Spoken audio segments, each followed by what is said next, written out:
If you keep blaming other people for your problems, which is what I was doing, by the way, then you would have to hire a psychiatrist for the rest of the world in order for you to get better.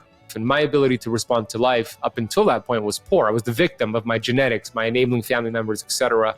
But when you take ownership, you stop being the victim of your history and you start to become the victor. And I pay attention to my body. And when I have symptoms, I look at those symptoms as a gift, not as something that I should be angry about or chase. I control my environment. I teach my students to control their environment because your environment determines your thoughts. Your thoughts determine your actions determine your results, and your results determine your destiny. This is Decentralized Radio. I'm Tristan. And I'm Ryan. The goal of this podcast is to help educate you on how to live your most optimal life. We will host industry expert guests to shed light on topics that matter. We are not gurus, rather two individuals who have had to pave their own path to health and vitality, independent of the centralized systems that plague modern society.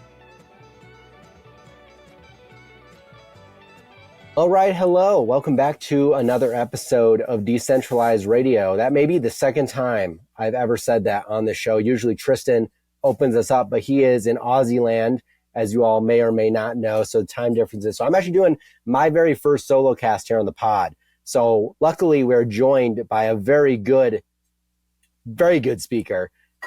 That's part of his gig, actually. He's a podcast host, author, speaker, gratitude owner, and overall G, Ben Azadi. How are you doing, my friend? I'm outstanding, Ryan. Good to be with you. Tristan, have fun in Australia. We missed you today. Yeah. Well, I want to just open up many, many moons ago. No one will know this, but I'll put it in the show notes. You actually had me on your podcast, Keto Kamp, and we talked about some of my autoimmune journey, ketosis, and that was a long time ago. A lot has happened since then, and a lot of our audience here has entrepreneurship backgrounds, entrepreneurship goals in life. But for my audience, they may not be super familiar with you and your work. Some I'm sure are, but I'm sure there's some they're not. So just before we kind of get into the meat and potatoes, I'd love to sort of let you sort of give a little bit of an introduction of your background and how you became who you are today, because you yourself have an amazing story, but we can kind of do an abbreviated version because you have so many episodes on your own cast about that. Yeah, absolutely. And we had a great time on my podcast. You shared your incredible story. And it's been cool seeing you progress ever since then and all the content you put out. It's awesome to watch. I love it. I'm a big fan, Ryan, big fan. My story is, following a standard American diet. We know it's very highly processed and toxic. So I was very unhealthy growing up. I was obese physically, obese mentally. I had a lot of symptoms, metabolic syndrome, high blood pressure, of course, obesity, but also depression and suicidal thoughts. And I had bad behaviors to drugs and sugar addiction, food addiction. I had a really toxic environment, hanging out with the wrong crowd. My mom worked at Kentucky Fried Chicken as a kid, so she would bring me home Kentucky Fried Chicken. I would eat it. So I was very unhealthy. And as that transferred into my adulthood, where I found myself back in 2008, a 24-year-old young man who was obese at 250 pounds, 34% body fat, ready to give up on life because I was tired of being in pain every day. Tired all day long, chronic fatigue, low back pain, knee pain, working at a 9-to-5 job that was very uninspiring, that I resented. And I did explore suicide, and I kept thinking about my mother and the devastation she would deal with if I took my life, and it stopped me from pursuing that. Then I got into books. I got into incredible authors like Dr. Wayne Dyer and Bob Proctor and Tony Robbins. And I remember reading Dr. Wayne Dyer, for example, and he would say things like, hey, if you keep blaming other people for your problems, which is what I was doing, by the way, then you would have to hire a psychiatrist for the rest of the world in order for you to get better. That landed with me deep because if I wanted to change, it's not the people that I thought were causing my problems that needed to change. It was me. It was from within. And he said other things that really lit me up. But the bottom line is that these books and these authors helped me take ownership and responsibility, which I think, especially in your podcast and your audience with decentralization and becoming an entrepreneur and taking ownership over your life, that word responsibility for the majority of people is kind of a word that is unfamiliar meaning most people don't understand what that word means. And to me, that means it's your ability to respond to life. And my ability to respond to life up until that point was poor. I was the victim of my genetics, my enabling family members, etc. But when you take ownership, you stop being the victim of your history and you start to become the victor of your destiny. And that's exactly what I did. I started to move my body. I started to eat real food. I started to do things that I enjoyed doing, like basketball and bike riding and going to the beach and getting outside in nature. 9 months later, I lost 80 pounds. I went from 34% body fat down to as low as 6% body fat. Totally transformed my physical appearance. But more importantly than that, my mental health changed and I developed a mental six-pack, and the food I was eating was directly impacting my mood. And that was 15 plus years ago. Ever since then, I've been a student and a teacher. I've been learning and unlearning and relearning. And I've gotten into these ancient healing strategies such as ketosis and fasting and carnivore and other things that we'll talk about today. So that's what we're doing now. Our mission is to educate and to inspire 1 billion people, to wake them up, to help them reclaim their power back, their health back, help them understand that there's nothing external they need to heal their body. Everything that they need is within them right now. And God put it there. Your body is built to be self-healing. And that's the message that we're delivering out to the world.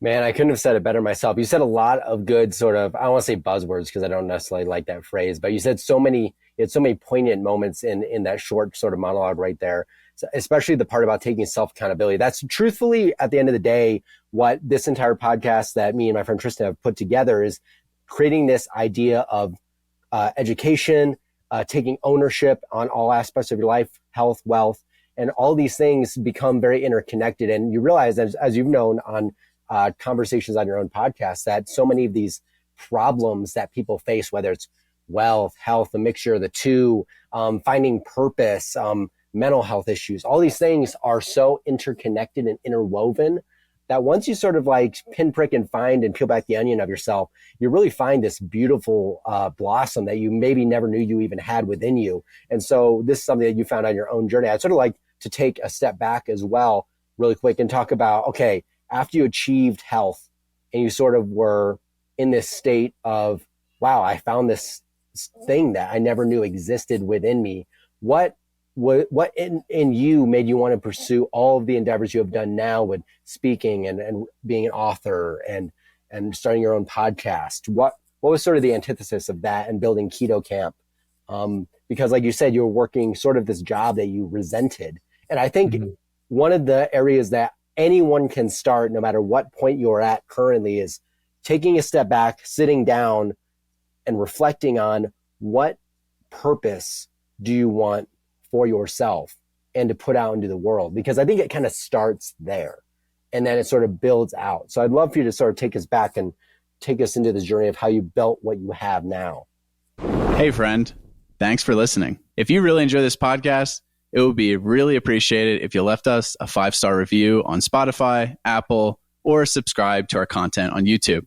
This helps us get to a larger reach and a larger audience to spread this wonderful free education. Absolutely. Yeah. So I was still working at that 9-to-5 job. It was actually a packing and shipping store. I was a manager at that packing and shipping store here in Miami. And after I lost all the weight and transformed my health, about 1.5 years after that whole transformation, the store was going out of business. So I had an opportunity, actually, another company, a packing and shipping company, wanted to hire me as their manager, and I would make that transition. But I wasn't passionate about that. I was passionate about health and nutrition at that time. I had some friends who were asking me how I did it, and I was just doing some nutritional consulting at that time along with my job. So I ended up betting on myself. I ended up taking a risk and declining that easy, safe transition to another packing and shipping job with a steady paycheck, and just saying, okay, this is actually what my purpose, you use that word purpose, is very important. This is my purpose, and I'm going to figure it out. I'm going to paint the plane while it's flying in the sky, if you will. So I became a personal trainer instead. And the starting point with that was weird, meaning I didn't know how to get clients. I didn't have a gym that I owned. I needed to travel to clients, or they could come to my house. I was living with my mom in my childhood home, and I built out a little in-home gym. They could come here and I could train them there. So I put out ads on Craigslist at that time. I remember the ad headline, most affordable personal trainer in South Florida was the title. And I would charge $25 for a 60-minute session. And I would give these strangers my home address, and they would be knocking on my door, people that I've never met with $25 cash in their hand. And I would walk to the room and train them in my essentially a bedroom that got turned into a gym. That got my feet wet. And then eventually I started traveling to clients. That led to actually opening up a gym, a CrossFit gym here in Miami, and then selling my shares for that gym. But in the beginning, it was just taking a chance on myself, on my purpose. And I really believe when you do that, you figure it out. The energy will come, the creativity will come, the vitality will come, as long as it's congruent with your highest values. And for me, it was, and that was the starting point for me. It's really funny when you were talking about that. I mean, one thing here, $25 for a 60-minute session is a steal. You will never find super that. cheap. Yeah. You will never, ever find that. Either be skeptical or take advantage. That's like the two options with that. But what's really interesting is like, there are a lot of people that I've met, including yourself, through the space that, sort of went on that journey where they were at this point in their life where they were either at a dead end or could choose a less than vibrant future, at least mentally working in a place that you don't want to be for the next, 40, 50 years and then retiring, which is generally the course of action in standard America. And you took that bet on yourself, not knowing what was going to pay off. And it's sort of being okay with being that black sheep in your family, as I have actually done pretty much my whole life without really thinking about it. I just could never do the things that everyone else around me expected to do, follow that standard formula, get my 401k, do all this stuff. It just was so tedious, and it just drove my mental health down so badly that I just couldn't do that. And sometimes, you got to go into it being okay with the unknown. And I think as we get into some of the health discussion here, that's a big part of it. It's about that N of one. It's all aspects of all these things, but it's about being that N of one, taking a chance and adjusting, because you're going to make tons and tons and tons of mistakes. I mean, you still make them. I make them every single day, and people remind me every single day. But it's about taking that chance and really sort of going all in some sense, like you did, like starting a business. And actually, I saw a really good post on Twitter the other day from a friend of the show, Steven Lubka, who owns Masa Chips, which is like one of the only tallow baked chips that exist. They're really, really good. And he made a tweet about leaving his corporate job in tech. And it was super cushy, super easy. He had crazy good paycheck that only any American could dream of, really. And he hated it so much that he was willing to throw it all away to go in on himself, make way less money, but fulfill a purpose. And now, of course, he's making pretty substantial money and stuff like that, but it's not quite as good as tech. But it goes back to doing something that you love. And I can see that in all of the things that you have built. I see that in every speaking event you attend, every reel that you upload. I can see the passion behind your discussion. And I find that to be very motivating for anybody that is at that point with themselves, whether they're ready to take their first stab at resetting their health or starting a business or going all in on something of that nature, to just sort of, do it. And once you do it, you find out how it goes, and then you adjust. And then the more you try it, it's sort of like building a YouTube channel. The more you do it, the better you get, and you will reach success at some point if you just keep going and adjusting and not following the definition of insanity, doing the same thing over and over, expecting a different result, which is fundamentally a lot of different conventional systems here, but the medical system as well. And probably the weight loss that you were told, I'm sure, by your GP to just eat less and move more, which our audience will understand. So we don't really need to go into that too much. Yeah. But I would sort of love to talk about briefly on your health journey, how your fundamental beliefs have evolved over time. You've had a lot of cool discussions. Recently, you had Sarah Kleiner,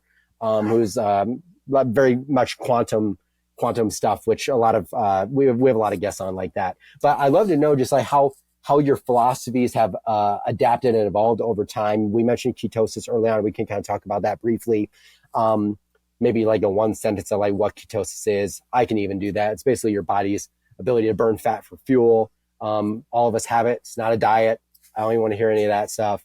That's right. But I'd love to hear how your philosophies have changed over time and how you've adapted as once you regain health, have more energy, more vitality, you're building this business, how you maintain that on a daily. You travel quite often for speaking events, et cetera. So I'd love to hear sort of like, one, how that's changed over time, and then we can kind of get into how you maintain that with your schedule. Yeah. How has it changed over time? It's evolved a lot, several different ways. For in the beginning, I did the whole calorie counting thing, and I know we don't have to get into that, but I believe that was the way to weight loss, which was just eat less and move more. I used to do seminars at my CrossFit gym called The Science of Fat Loss, teaching people to count their calories and total energy expenditure. And I realized it's just doing them a big disservice. So I changed my mind about that for sure. And then, overall, I would say a lot of things have changed, but I would say overall, to give you a concrete answer, now my thought process has evolved to more of a cyclical approach. When I look at everything in the world, everything is cyclical. We have the 4 seasons. We have women have their menstrual cycle. We have the sun that goes up and goes down. We have the moon that comes around every full moon every 28 days. Everything is cyclical. And I view health in that lens, with nutrition and supplements and fasting and doing more keto versus doing more carbs.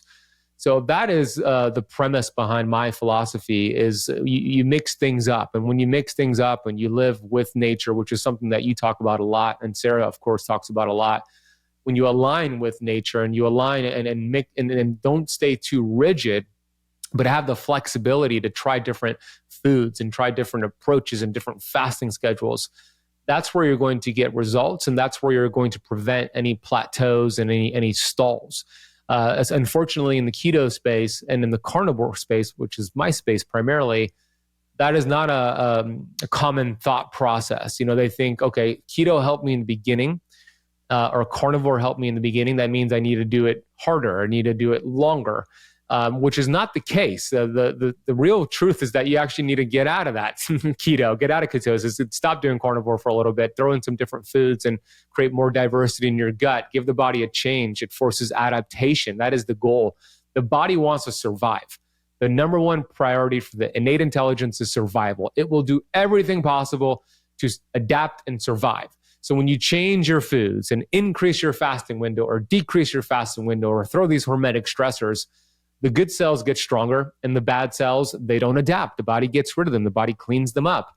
The mitochondria get stronger, and the ones that are weak, the body uses them and gets rid of them. Right? These are amazing things that happen when you change things up. And the funny thing is that I kind of knew this principle as a personal trainer when it came to working out and teaching my clients how to work out. What did we do to continue getting them results? We always changed up the routine, right? So it's the same thing with our health protocols. We want to change it up. So I look at supplements that way. I look at all these hormetic stressors that way, and I pay attention to my body. And when I have symptoms, here's another thing that I've learned. I look at those symptoms as a gift, not as something that I should be angry about or chase. I look at it as a check engine light. Like, okay, what did I do? What did I think? What did I eat? What did I spend time doing that caused this symptom? This caused this check engine light. Helps me kind of reverse engineer and get to the cause, remove that cause, and then the symptom goes away, right? So being overweight, that's a symptom. Cancer, autoimmune, which is your story. These are symptoms. They're not the problem. They are gifts from the human body. They are telling you, hey, something that you're doing is interfering with your body's ability to heal itself. I'm going to show you the symptom so you could get back on course. So that's something that I view now very differently than what I used to view many years ago. It's really interesting too, because I feel like we're sort of just on that same wavelength there, and I see it within the community. I'll be scrolling through TikTok or whatever, and I'll come across live streams from people of that very same mindset of like, they're still so stuck in the one visual paradigm of, oh, it's ketosis, or, oh, it's counting calories and XYZ. And it's just like, yes, I feel like these things all have a place on this tree of what is health, but they're not the end all be all. And I think it gets a little confusing for people, especially when you're on our side as basically being the educator, the marketer, all these different facets that we have to sort of dance around in order to, quote, run a business or run a show or get the message out there. You got to find, okay, where's the point of entry? And I think you found a really great one, and you've been able to carry that football to sort of like a further finish line of, it's really all these things that are encompassing. It's funny. I was actually going to bring up your quote, the innate intelligence, because I just love that so much. And for a long time, and I'll get DMs constantly from people that are going through things that me and you have been through, or your clients have been through, or my clients have been through. And, I tell them, like, let's pay attention to those things. And it's easy to get your mind wrapped up when you're in the despot, but it's about really listening to your body. And I think regaining that ability to listen, which is lost very commonly. We're just so out of tune. And that's where I think seasonality can be a very powerful thing. But I think the other thing too is in our messaging, it's easy to convince someone of, oh, maybe I need to try, ketosis, or, oh, maybe I need to try carnivore. But they need to remember that that's within the context of themselves. We can only speak within the context of our knowledge base, our experiences, the people we've worked with and their experiences. And so I always tell people like, hey, there's no blueprint. There's all these tools that I think you said beautifully are ancestral and sort of second nature when it comes to human wisdom, and just nature and how it works. But it's how you apply those tools that can be a bit individual. But at the same time, it's like, I don't think you really have to get too far into the weeds to make progress, even when the situation is seemingly dire. I sort of want to ask you about this too, is as you've grown, I feel like the principles become so second nature that your modalities become simple over time. Like the practices I implement, they're very second nature now, but when I really think about them from a 50,000 foot view, they're so simple. Seasonality, like being connected with nature, eating real food, avoiding, crazy chemicals and glyphosate and things in plants that are sprayed. And so it's just practicing removing the noise of everything you hear in life up until this point.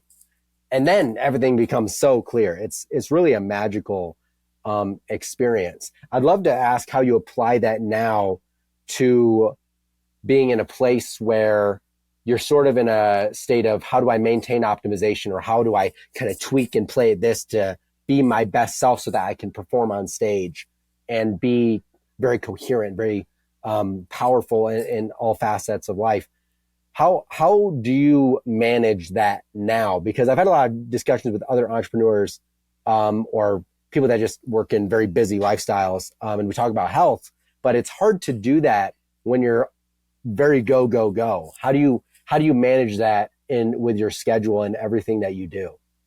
Yeah, I want to answer that. Before I answer that, it's a great question. I want to talk a little bit more about the noise part you said, with all the noise, because you're right. There are these universal laws, universal principles, these ancient healing strategies that have been around forever, and they're pretty basic, right? They're like, go outside, eat real food, move your body, right? They're pretty basic, but we've forgotten them because of the noise, right? Neville Goddard used to say, we are only limited by weakness of attention and poverty of imagination.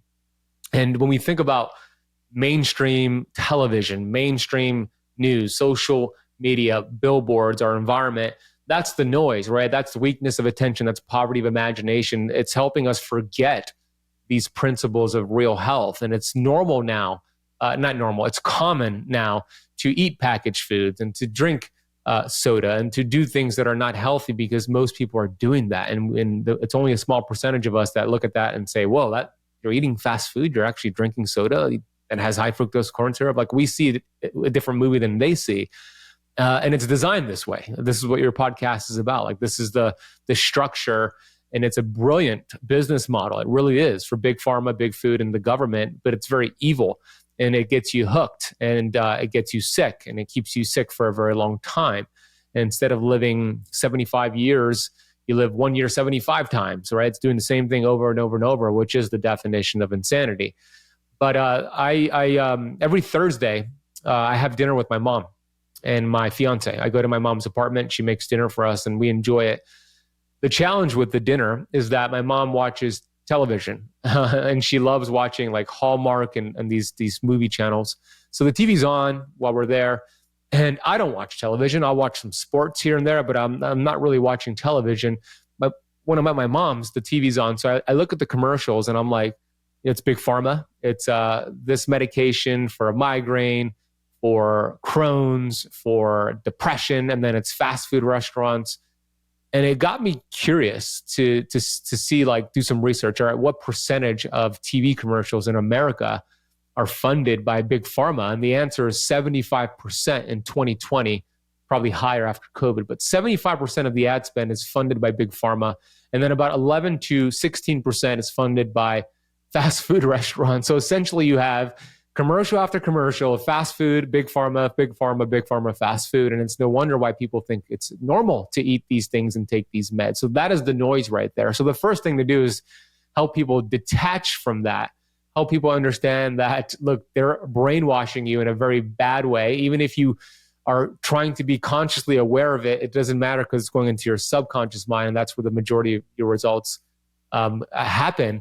So your environment is the most important thing. So I make sure, which now answers your question, how do I stay focused and energized and do all the things that I'm doing with my business and education? I control my environment. I teach my students to control their environment because your environment determines your thoughts. Your thoughts determine your actions determine your results, and your results determine your destiny. It goes back to your environment. That's going to determine what you're thinking. And if your environment is toxic, then you have stinking thinking. And if you have stinking thinking, your dreams are shrinking. You're unhealthy, you're unhappy, and you are not decentralized. You are miserable. I protect my environment. I'll give you an example. I had a childhood friend just recently, 2 days ago, text me. He got my number from somebody else. And I used to be good friends with him. I haven't spoken to him in years. And he's like, hey, my wife's doing a 72-hour fast. I'd love for you to talk to her and coach her through it. And this is not something I do for free, right? I'm a business owner, but I'm like, okay, I'll chat with her. But he kept texting me over and over, can you call her? Can you call her? I'm like, look, Oren, I would love to chat with your wife. I have a schedule that I follow and I am busy today. Like I'll block some time. What about this time tomorrow? Like, so setting boundaries is what I did with them. And I think that's very important. Otherwise, we're going to allow our environment to control us, which is more like a thermometer versus somebody who's a thermostat who controls their external environment. So that is one thing. And then the other thing is I do the things that I love to do. And the things that when I find myself complaining, when I find that my energy levels are dropping, I know I'm doing things that are not congruent with my highest values. So I find ways to create systems and delegate. Maybe I do it right now because I don't have the funds to create a position for that. But eventually I delegate that and I find the person to do that job for me and I stay in my zone of genius. And I was just talking to my fiance about this. I'm like, okay, thinking about 2024 coming up and I want to focus on no more than 5 main things the entire year, right? So I'm outlining what are those 5 main things. And anything that is not those 5 main things, any job, any activity, I'm going to find a way to hand that off to somebody else. So I'm on Upwork this week, doing interviews with people in different positions because I want to be so committed to the things I love to do because I know it's going to give me the biggest bang for my buck. And a great book that I think you would love if you haven't read it, all about this, is called 10X is Easier Than 2X. And it's by Benjamin Hardy and Dan Sullivan. It's not a Grant Cardone book, even though it has the title 10X. But the book is incredible. I listened to it this year 5 times in a row because it's that good. And essentially, they have you do a lot of things. But one of the things they have you do is go back the last 30 days to all of your activities, write it down. And if it's not a 10X activity, meaning that activity that you love to do that gives you a 10X growth, if it's not that and it's a 2X activity, you find somebody to do it for you. And that's something that I am committed to doing and getting better at because that's when I stay in my zone of genius. I have energy. I don't have to find energy. I release that energy. And I think for entrepreneurs, that's probably one of the most important things you can do. No, that's actually such a good point. We have a lot of conversations about this, whether it's me and Tristan or me and Owen, who I work with as well. He has a great YouTube consulting business and is a terminal cancer survivor. He has a great page on Instagram. Yeah, we love Owen. Owen's amazing. But it's all about that. It's about, and that's why I think this is such a sort of a beautiful career path for anyone to take, and that could look 1,000 different ways. But it's really about diving into your passion. And it's funny because I'll wake up every single morning and my girlfriend, and I'm just like jazzed. I'm hyped every morning when I get up. And she's like, how can you be this excited at 6:30 in the morning like every day? And it's just because I've built, like you said, that environment that allows me to encompass my energy so that I'm not bleeding anywhere. I'm not bleeding any energy out that doesn't lead into something that I'm either trying to build or strive for personally, or that leads my clients to the next level. And that's what it's all about. And it's about finding that purpose. I don't know if you have any specific sort of tips back into when you were sort of kind of building this out for yourself, because it changes over time. But if you're somebody that's like still working a 9 to 5, sitting in their office every day, but they want to get out there and they either want to start doing something like we're doing, or who knows what that is, where's a good place to start? Is it by just simply making a list of like, what are things that I enjoy, and then creating a world around that and starting to build action steps? Or what advice would you give to that person that's sort of just trying to launch something and sort of is in that idea phase? The first step is to find out what your highest values are. The Greeks called it teleology, which is the study of purpose and meaning. And the cool thing about this is that it's unique to the person. Everybody has a unique highest value. So give you an example, a stay-at-home mom, her highest values are her children, the family, right? And let's say her husband, this is just an example, her husband is an entrepreneur and a business owner. That's his highest values. And they both go to the mall. She is seeing all of the baby clothes, all the toys, all the things that are going to be for her highest values, which is her children and her family. The guy is seeing the cash registers and all the people in line and all of the money that they're making, all the business opportunities, right? Because that's what the lens they're viewing their life from their highest values. And it doesn't mean the guy's highest values is better than the woman's. That's just they're unique. They're both equally great. If that's your highest value, that's live in that. Find out what it is. That's the first step. So there's a great book called The Highest Your Values Factor. Your Values Factor by Dr. John Demartini. If you don't know what's important to you and you're not clear on what your values are, this is a great book to help determine it. It helps you go through different activities, but I'll give you some tips. It's usually the things that you are so energized when you talk about it, right? You're in conversation with somebody and you're talking for hours about this topic. You're so energized about it. You think about it all the time. People ask you questions about this topic. That's usually your zone of genius, your highest values. Like me and Ryan here, we're having this conversation. Like we're both in our zone of genius. We're talking about nutrition, entrepreneurship, and we're energized because this is something that we're congruent with and we love to talk about. But if Ryan came on here and you started asking me questions about politics or, I don't know, taxes and things that I don't give a crap about, then I'm going to not be as energized. I'm going to be a little bit disengaged, right?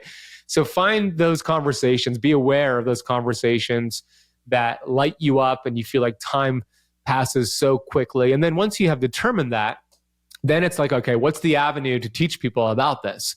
I know this, the quicker you teach something you learn, the better you absorb that information.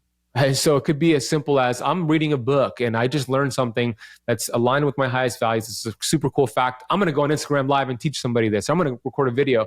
You get the benefit of teaching other people what you're learning, but also the more you teach it, the more you learn it and absorb it, and it sticks like a brain tattoo. So find some avenue. YouTube, I think, is the best avenue. If you're going to choose one platform, YouTube is here to stay. It'll give you the biggest reach. If you could figure that out, I know you, Owen and Ryan, you guys do great work with YouTube. But we have all these social media platforms. It could be a podcast, it could be Instagram, whatever it is. But find some sort of avenue to teach what you're learning, and you're going to absorb it better. And then you could create a business out of it. In this day and age, you could build a very successful business out of it. And this is just sort of a personal question, but I thought it's kind of interesting. What drew you to podcasting? Because for me, I've been in the YouTube space for a long time. I've worked in there in many different sort of ways. I've had like some of my own channels and various things, but I got sort of tedious with the formulaic event of having to script out videos and like make it XYZ. And I loved the idea of just having conversations with people about conversations that I'm passionate about. And I'm kind of wondering, that's probably similar for you as well, but what sort of drew you? Because there's a philosophy that is spoken about from our friend Brett over at Meat Mafia podcast, where it's just like everyone should have a podcast, whether that's to become a better speaker or just expand your knowledge base. For me, it was to become a better speaker, because I probably said 12 ums already. I'll go back and I'll rewatch it. I'll be like, oh man, did that thing again. But communications, for me, very important, because if I want to help educate, I got to be good at communicating it to people that maybe aren't on the same wavelength as me yet. I gotta reach them where they're at. And that's part of being a good speaker. And so that's why I was drawn to podcasting, because it's one of the most authentic ways, I think, to reach people. There's We're not cutting things out, probably. Haven't yet, but we're not cutting things out. It's very raw. There's no edits. There's some performance, I suppose. Like my energy is higher than maybe I would have in a normal conversation, but that's mainly because I'm excited. But it's just so authentic, and that's what drew me to it. But I'd love to know what sort of brought you into wanting to podcast for yourself and speak to all these amazing people that you do on your podcast. Probably just expanding knowledge. Are you self-employed or a small business owner and are tired of paying hundreds of dollars a month to centralized health insurance companies for minimal coverage because there is no alternative? Well, I have good news for you. There is. And this podcast is brought to you by Crowd Health. Crowd Health is a more decentralized alternative to health insurance, and it uses community and crowdfunding to help its members pay for emergencies when they do happen. They incentivize and prioritize health and personal responsibility and share the thought that you should really only be using the centralized healthcare system when emergencies do happen. This is what I am on board with, and I have personally signed up for Crowd Health since I left the corporate engineering world and the medical benefits that come with it. If you want to learn more, you can check out our episode with CEO and founder Andy Schoonover, or you can head over to joincrowdhealth.com and use code DRADIO, DRADIO, when you sign up to get a discounted rate of only $99 for the first 3 months. Centralized healthcare is one of the biggest issues in our society today, and I really love what Crowd Health is doing to provide an alternative for people who care. Yeah, all that for sure. I mean, I found myself, before I launched my podcast, already reading so many books and different authors that I would love to have a conversation with. So what better way to meet some people that you study and aspire to be similar to their status or their level of education and things that they've done, than to actually interview them and have them say yes, right? If I just read people's books and I emailed them, cold email, and I'm like, hey, I read your book. I'd love to hop on a 60-minute Zoom and chat about, your book. I mean, what are the chances of them saying, sure, yeah, I'll give you an hour of my time. But if I had a podcast and I reached out and said, I read your book, I love it, I'd love to introduce it to my audience and dive deep into it, then chances are they're going to say yes. And they have said yes. So what a cool way to learn about the authors, make connections with them, build relationships with them. For sure, all the things you said, it helps with your speaking ability, your interview skills. It helps with all of that. But also you get to study and grow a business from it, and then get sponsorships and make income from it. I mean, there's so many cool things you can do with podcasts. You could repurpose it on YouTube, which is what I do, and get YouTube video views as well. So there's a lot of cool things that you can do. And I'm tomorrow we're releasing episode 687. Right. So that's crazy. Deep in the game, my friend. I've done a lot of interviews, and there's a lot of amazing people I got to connect with. It's just a blessing. It really is. There's a lot of benefits to podcasting, but my main one was, okay, I'm already reading their books. How do I get to have a conversation with them? And the answer was start a podcast. No, I'm very similar. I mean, I think for us, it was about a little bit about the education stage, but also me and Tristan have read so many people's work. It's about just having conversations with them and maybe hitting questions that had burning in us when we were reading their book, and just getting some more of that information out there on a deeper level, because you can only really go so far into a book depending on your audience that you're trying to reach with that book. So you may not be able to even explore at a depth that maybe you're looking at because you're like, the audience isn't necessarily there yet. So it'd turn them off if I got this deeper into this part of this alleyway over here. So it's fun to have conversations where you can kind of take it a different way than maybe what you've already read. Plus, I'm just a chatterbox. I could talk for hours with anybody about random things, and I do. And I talk at people when they don't want to hear it anyways. So whether or not you're going to be hearing about this weird light thing I read about the other day, or about how you make 4 times the ATP burning fat than glucose, or what, I'll just tell people stuff like on the street.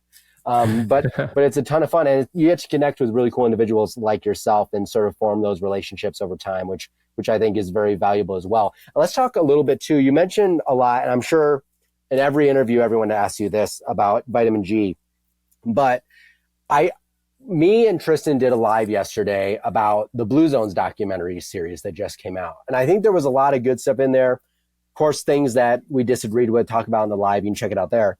But one of the major takeaways for longevity, which I already knew, but I was glad to see it in a mainstream stage, was this huge focus on community.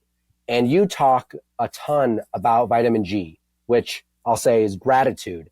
But what I've loved about doing this job is meeting people like yourself, because this is my tribe. And I think that is so valuable and missing in a lot of people's environments, that they do not realize has a dramatic impact on their well-being, mentally and physically. You've interviewed people who say the two are tied, very much so.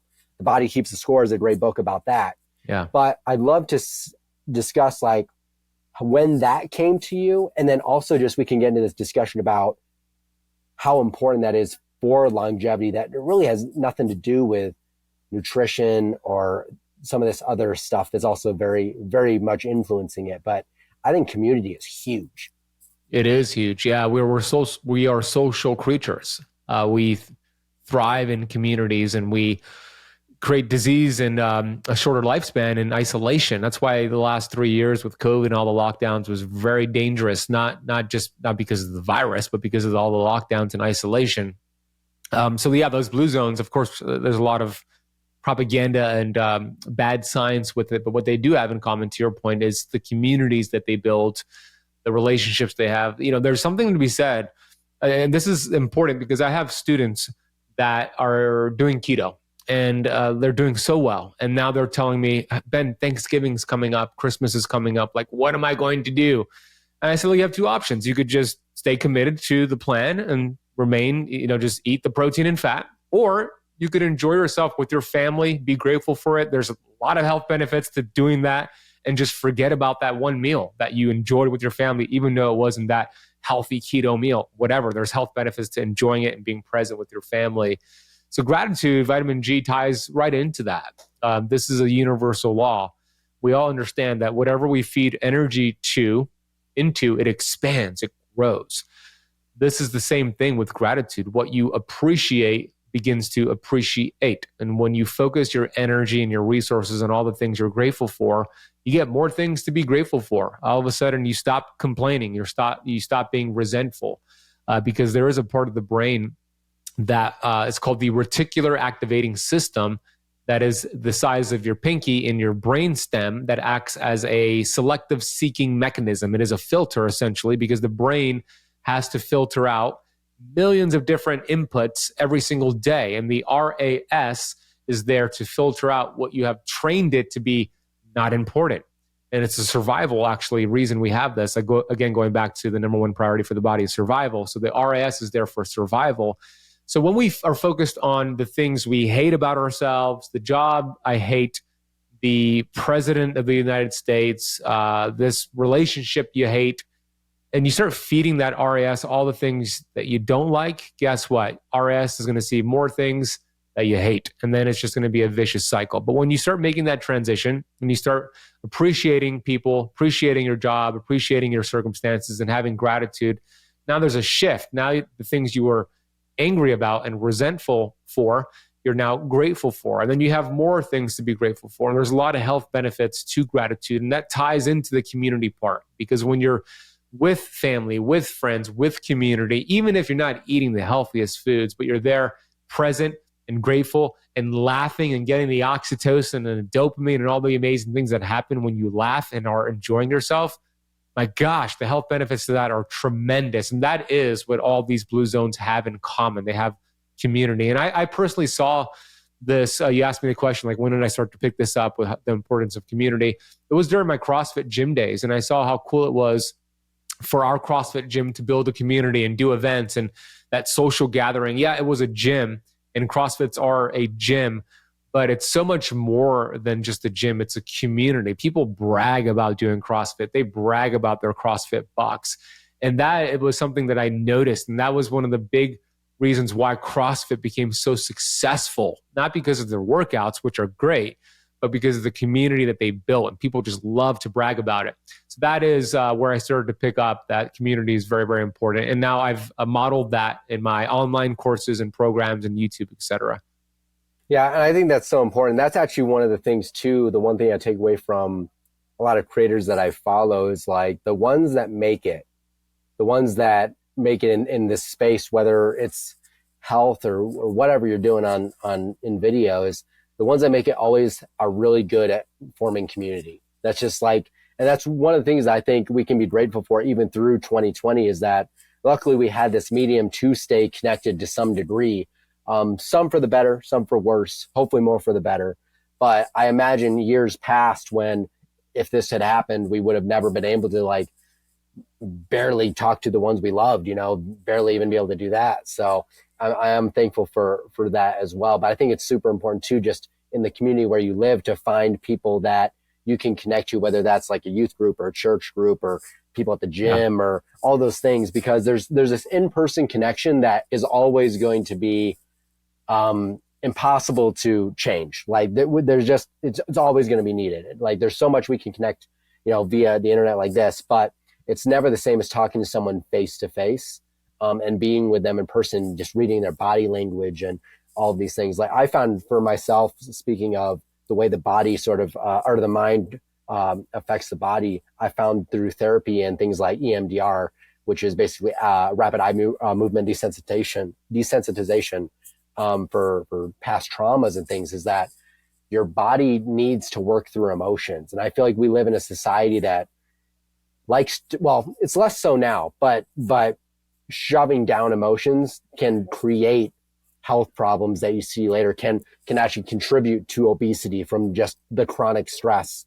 And it's good to give time to yourself. And I can't even emphasize this enough. I tell this to everyone I work with, whether they listen or not, is that you need to have time to just work through the emotions you had that day and just sort of live them. Because we all say, by the way, Mountain Valley Club right here. I see that. I didn't know. Cheers. I thought I saw it, but cheers. Yeah. Great spring water. but it's really important. I think people use busyness as a way to escape emotions.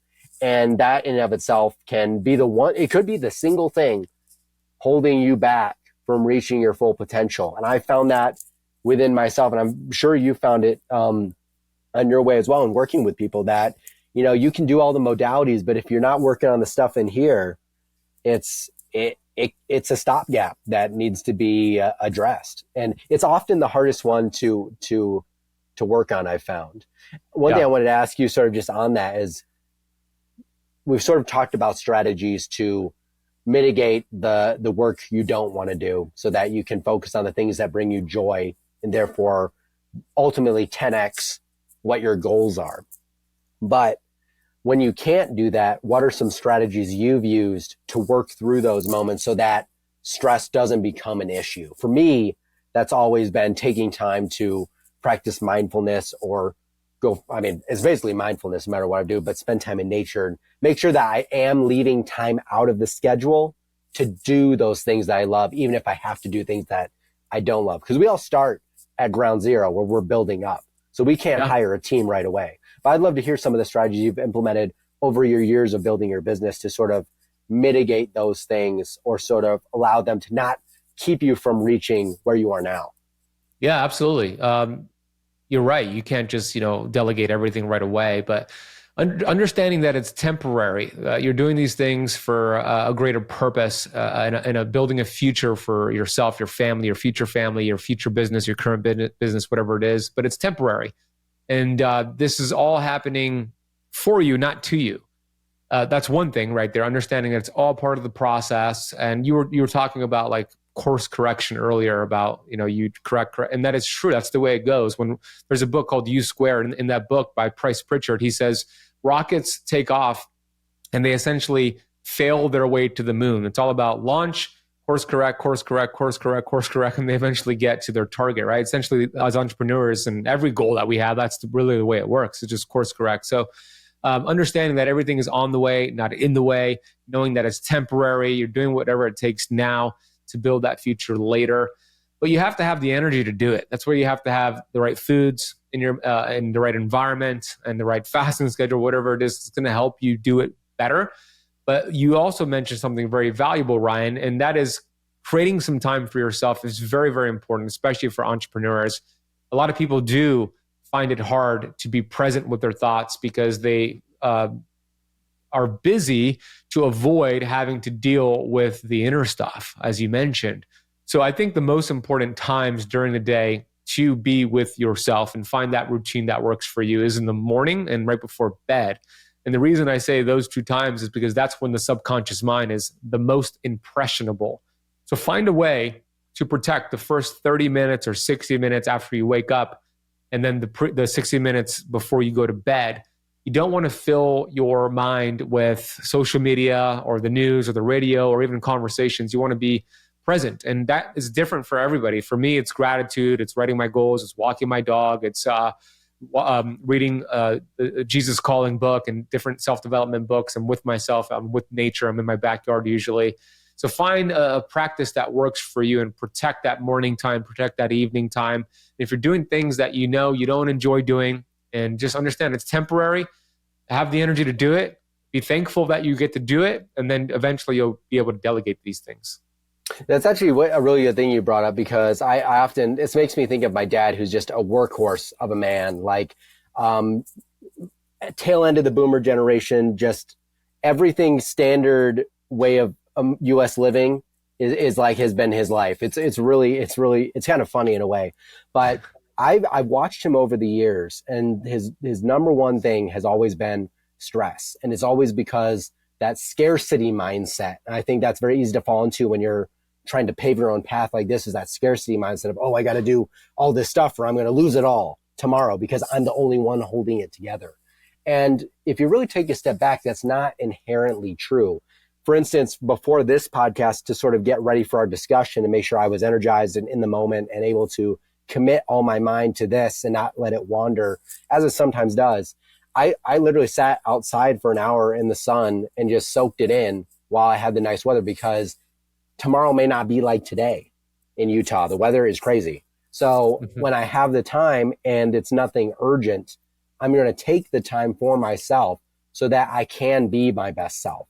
And I think we put a lot of pressure on ourselves when we're sort of our own bosses to perform. And I think sometimes that can be to a detriment. I sort of like to walk through maybe like, what is a day in the life of Ben Azadi? How does he keep yourself at your best? And actually after that, I want to talk about your recent, your carnivore splurge. You do this every now and then. And I did it actually recently as well. I'd love to sort of compare the things we felt. We've both done it many times, so it's kind of second nature, but yes. I'd love to talk about that. But first, walk us through sort of a day in the life and how you sort of make time for yourself. And you mentioned a few good things right before now. Yeah, the morning routine. My morning routine is actually an hour and a half long. I just didn't, for the average person, that might be too much, but for me, it's an hour and a half. I don't look at my phone within the hour and a half. I do look at it to check my Oura Ring scores, but I'm not looking at it's on Do Not Disturb, so nothing else comes through. So I'm not on my phone for the first hour and a half. I do my gratitude journaling. I write down my goals and I read my goals, and I do my affirmations, and I walk my dog and do walking affirmations in my head. I'm not listening to music. I'm with my dog. He's doing his thing. Then I come back home and I start making my coffee, taking my supplements, doing red light therapy at the same time. And then I go in my backyard and I start doing some self-development reading. I have 4 different books that I rotate from, and I read different passages from them. And then I start my day an hour and a half in. I get into my office here, turn on the computer, and I get started with the emails and the social media and all that. In terms of like meetings and interviews and all that, I don't take any interviews after 5 p.m. Eastern time, and I don't take anything before 12 p.m. Eastern time. So my meetings and my podcast is only in the afternoon. There are rare exceptions to that, but for the most part, like my meetings are midday, nothing outside of that. So I know I have the first half of my morning to work on some of my most important tasks, and I know by 5 p.m. I'm done, and I can start to wind down and then go into my routine later on in the day. So that in general is how my day goes, my day-to-day goes. I think that's really important too, what you were talking about having that morning and evening time sort of set somewhat aside, because that's like what you mentioned, you're most impressionable. And I find those are the times of day that most people either make the biggest mistakes that impact the rest of the day, or just an overall picture of what's going on in their life, their health, the way they make decisions, the way they're feeling. Because for me, I have a very similar sort of strategy in the morning. I'm pretty much tech down for at least the first hour, pretty much. And then I'm outside pretty much as soon as I can, even in the winter. I'll go out there and strip my shirt off for as long as I can handle. And then I'll do similar things in the evening. But for me, I have the very same thing. I basically, almost no one can reach me post 5 o'clock. 5:30, I'm out.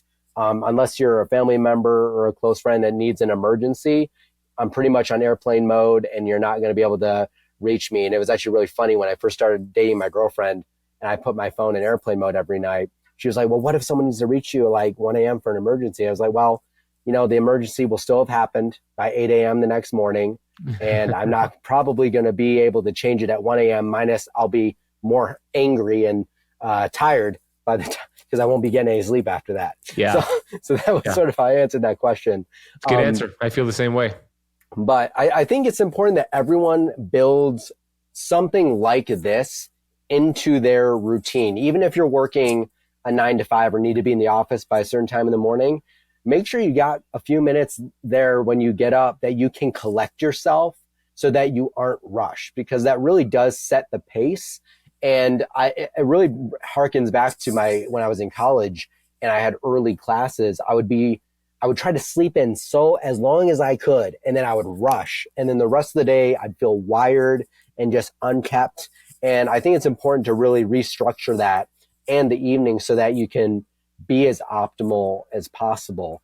And, it doesn't have to be, I think one of the problems a lot of people have when they start breaking in routines is they feel like it has to be rigid, or they feel like it's going to be an inconvenience. But the beauty of it is if you create that lifestyle for yourself and alter the environment to suit what you want ultimately, and you work on that over time, it just becomes like every day. And then it's not a hassle because it's a lifestyle. And that's how diet, exercise, things like red light, all these things shouldn't be an inconvenience to get to baseline. They should be a development of creating a new you. And I'm sure you do this with clients too, but I always ask them almost day one, I'm like, write down on a notepad or in your phone who you're leaving behind and who you want to become when you achieve your goals. Because it's not going to be the same person.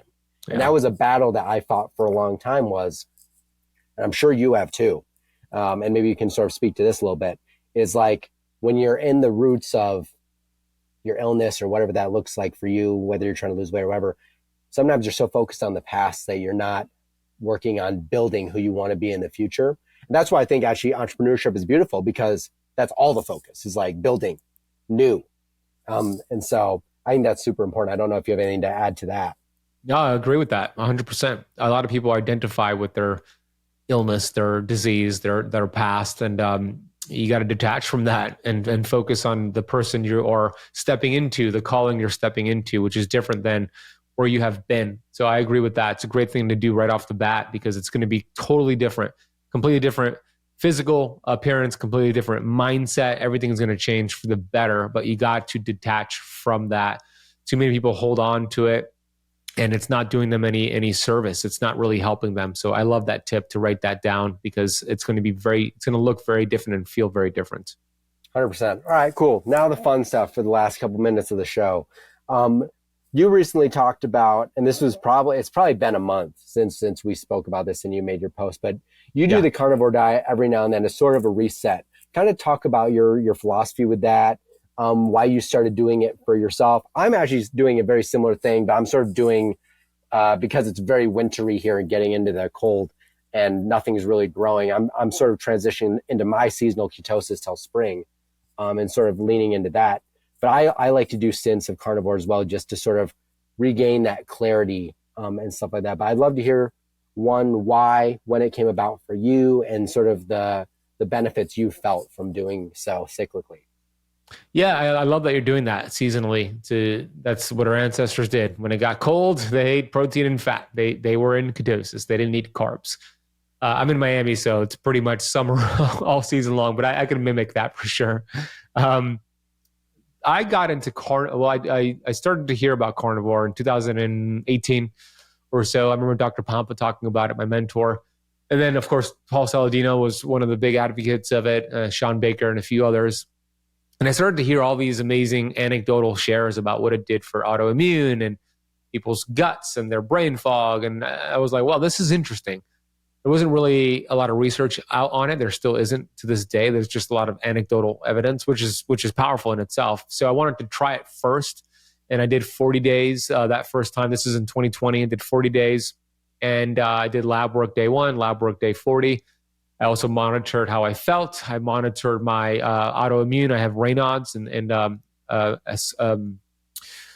forgetting the other name of it. Raynaud's and erythromyalgia. That's what it's called, which is, they're both rare autoimmune diseases. But I monitored that and also how I felt. And I felt really, really good during carnivore. My labs transformed as well. So after that stint, I started to, I wrote a chapter about it in my book, Keto Flex. I started to teach it to my students because I wanted to do it first before I taught it to them. And now it's one of my main pillars, carnivore. But it's not something we do long term. It's a 30, maybe 90 days if you have severe autoimmune reset, because what it does, as you know, Ryan, it just eliminates all these anti-nutrients. It allows your digestive system to take a break and heal itself. And you get into deep ketosis because you're just having protein and fat. So now, ever since I did that experiment, 3 or 4 times a year, I'll do a 30-day to 40-day stint of carnivore. If I know I have like a heavy month with a lot of speaking and traveling, and I don't want to get sick and I want to be on top of my game, that's usually a carnivore month because I feel really good when I'm in carnivore. So this time around, I said I was going to do it in the month of October, and I was going to do the labs again, but I was going to take it another level and do a stool test day 1, the labs day 1, CGM, which I have on as well. And then I was going to look at my Oura Ring scores to see my sleep in terms of the previous month, how many times I would wake up on average each night compared to the time I'm doing carnivore. And then my heart rate variability, resting heart rate, deep in REM averages, and get all that data. So I originally had planned to do 30 days just the month of October, but I've been very busy I just moved into a new place and I haven't made the time to redo my labs and redo the stool test and get everything together. So I'm actually still doing it, which is the good news. So I'm probably going to go another 45 days or 60 days, and then I'll make time because I want to make sure I do all those labs on that final day again, and then I'm going to break it. So that's kind of the update there. Yeah, I was actually, and I look forward to seeing some of the results because sometimes it's just like, sometimes it's insane. I remember the first time I did it, I think my HDL, which many people associate as like the good cholesterol or whatever. That's like the common name. But mine went from like 56 to like 80 or something crazy. Wow. I must have done it for at least a month and a half. But I just remember like looking at it, and I'd always struggled with HDL and I could never figure it out. And at the time I'd chalked it up to genetics because my dad always had poor HDL. But after that, I was like, no way. And so I told my dad, I was like, listen, we're going to start doing this. And I was able to actually his was low forever since his 30s, was like always stuck below 40, no matter what he did, which probably wasn't that much, but we did that and boom, doubled that thing, got it up into the 60s. So it's amazing what such seemingly a simple change can do to a lot of those markers and bring down your HSCRP and all this crazy stuff. So it's super exciting. So sort of more of a fun question kind of towards the end. You talked to a lot of exciting people on the podcast. Sarah Klein is just like one of my personal favorite people to talk to. I'll DM her every now and then and just have these crazy discussions about things that I think most people never really need to know, but they're kind of fun to talk about, like metabolic water. But who are some guests, if you can say, that you got coming up that you're really excited to talk to? Some fun conversations coming up. Yeah. In 2 days, I have Dr. John Lawrence coming here. We're going to sit down here, do an in-person pod. I'm actually seeing him tonight. Not 2 days, tomorrow he's coming over, but I'm seeing him tonight at a Jim Quick event in South Beach. So Dr. John Lawrence is kind of like a mad scientist, if you will. Yeah. High dose melatonin suppository man. So he's always fun to talk to. I think this will be like his 6th time, but this is going to be our first one at my studio in person. I need to look at my calendar. I don't even know who I have coming up. That's exciting. I can tell you this: 2 weeks ago, I had Mark Sisson over for a great conversation. Right. Yeah, it was a great conversation. He's here in Miami as well. I have somebody, Dr. Emily Rowe, coming in person as well to talk more about like mold detox and heavy metals detox, which is something that I love talking about. I have the of Body Bio, which is a great supplement company. Oh yeah, they're great. Yeah, talk about theirs and a few others that I can't remember, but it's exciting times for sure. I'll give you one name, and it's not for the faint of heart, but he will be a guest on the future Decentralized Radio podcast. Dr. Jack Cruz. He's a neurosurgeon. Yeah, I know Jack. Yeah. One day, definitely talk to him. You know who he is. He's not for the faint of heart, let's say. Yeah, he's one of the smartest guys in the space, but also one of the angriest people who don't know how to communicate. He doesn't know how to communicate his message well. Otherwise, he would reach so much more people. But he's so smart. He's very smart. 100%. Yeah, and that's part of the finesse. You know, you gotta know, all right, who you're talking to, how do you get the message out? And actually, one of the things I learned this partially from you, but partially from Owen as well, is that you can't be angry at the reason, like you're sick or the thing you're trying to fix. You really got to embrace where you are at and sort of be happy. Like, I feel like that's super important. I don't know if you have to necessarily like the body positivity thing. I don't think you have to necessarily like and say like, oh, this is perfect the way I am. But I think you do need to like who you are in order to really put a positive foot forward, because I truly am I'm a huge believer that nothing really good comes from coming at something angrily, or you'll get a suboptimal result. So is there any message you would like to leave with our audience on that note before we sort of end it? Yeah, what you said is very important. I agree with you. It's kind of like a healthy dissatisfaction with life. Like, you're grateful and you're dissatisfied. You continuously want to grow, because change is inevitable, but personal growth is a choice, right? So being happy and grateful but dissatisfied, I think, is a great place to be. So that's kind of the way I live. I'm always celebrating victories and I'm happy about things, but I also, okay, what's next? What else can we do? Because I do believe abundance is our birthright. And you mentioned, who was it? Was it your dad about scarcity? Yeah, you said your dad has more of the scarcity mindset. And a lot of people do. And that's not going to get you anywhere. It's really not. Abundance is our birthright. A great quote. I forgot who said it, but the quote is, from abundance, they took abundance, and what remained was abundance. There's no shortage of it. There's no shortage of health or success. So the final message I would say is that you also, the most important thing is believing that you could start this business, believing that you could heal this autoimmune disease. You talk about this a lot, Ryan. Oh, yeah. Believing that your body was built to be self-healing.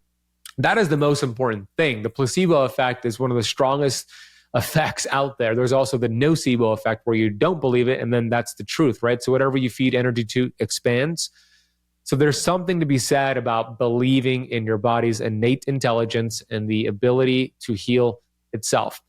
And I know when you're going through so much crap, maybe you're broke, maybe you're unhealthy, maybe you have 17 different medications. How are you going to believe you could get off of all that?